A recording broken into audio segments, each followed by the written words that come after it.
All right, for this explainer, we're going to do something a little different. We're stepping away from the data, away from the usual headlines, and we're diving headfirst into a story. It's a modern fairy tale that I think says something really profound about our relationship with time, the Clockmakers' children and the fractured hour. And like any great story, it starts somewhere that feels, well, a little bit magical. In a quiet valley where time moved a little slower than everywhere else. I mean, right from that opening line, you know that time isn't just a concept in this world, it's a living, breathing character. So let's meet the folks at the very heart of this valley, a family that is, quite literally, built on seconds. Now, what's so fascinating about this family is how they're all deeply connected to time. First, you have Alaric, the clockmaker. And get this, he doesn't control time, he listens to it. That's a huge difference. Then there's his wife, Celine. Her magic is all about memory. She can just touch an object and feel its entire history. And of course, their home is the perfect reflection of them, a house literally humming with the sound of ticking clocks. And this brings us to the children, Mira and Eon, who are total and complete opposites. Mira, the older sister, is patient, she's clever, and she has this incredible ability to pause small moments, but only when she's calm. And then there's Eon. He's impulsive, full of energy, and time literally speeds up around him. So you've got stillness on one side and motion on the other.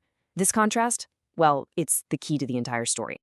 So we have our setting, we have our characters. Now it's time for the event that throws everything into chaos, the day time broke. You know how it is in these tales, right?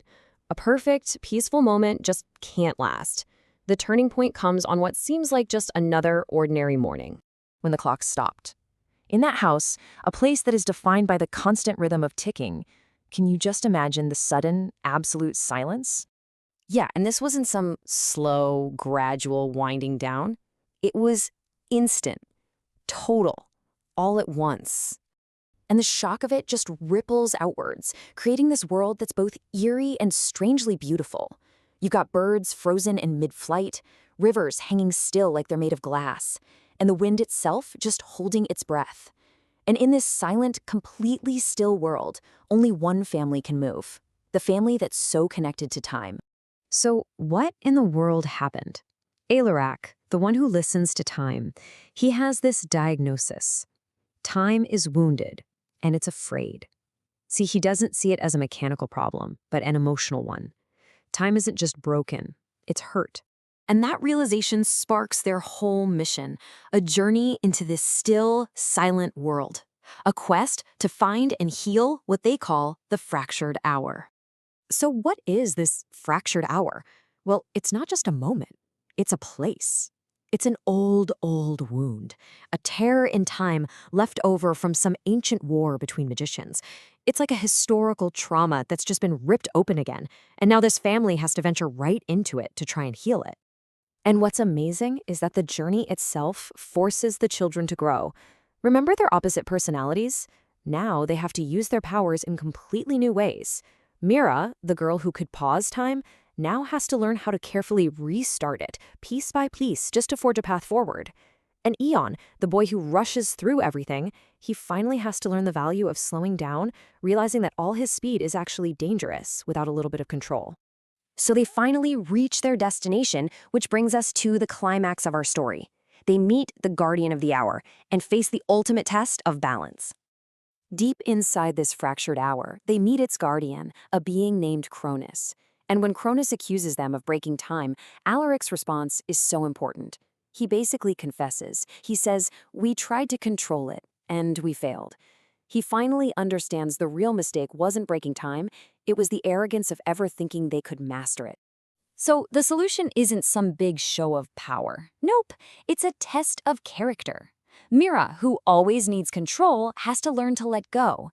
Eon, who's always moving fast, has to learn to slow down. And as a family, the biggest test is that they have to learn to truly trust each other. The answer isn't individual strength, it's their collective harmony. And that's exactly how they do it. Together, they mend this giant, broken clock at the very heart of time. And the key takeaway here is that it wasn't just their magic that fixed it.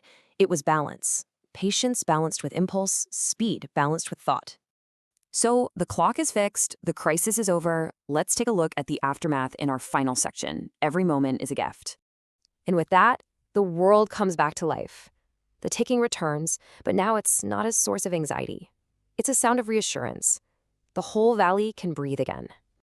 As Cronus the Guardian fades away, he leaves them with one last powerful piece of wisdom. Time belongs to those who respect it. It was never about owning or controlling time. It's about living in harmony with it. And let's just look back at Mira and Eon for a second, because the change in them is profound. They didn't become different people. They became more complete. Mira, who was always patient, she learned the joy that comes from letting go. And Eon, who was always impulsive, he finally learned the patience needed to give all that energy a real direction. They found their balance. And the story leaves us with this beautiful final thought, that the ticking of a clock isn't a countdown to an end. It's a reminder that every single moment we have is a gift, a chance to be present. It completely reframes our relationship with time, doesn't it? Which brings us to a final question to think about. This story paints a picture of time as something to be respected, balanced, and cherished. So if we apply that idea to our own lives, if your life is a clock, what is its purpose? What is it counting toward? And how do you value each and every tick?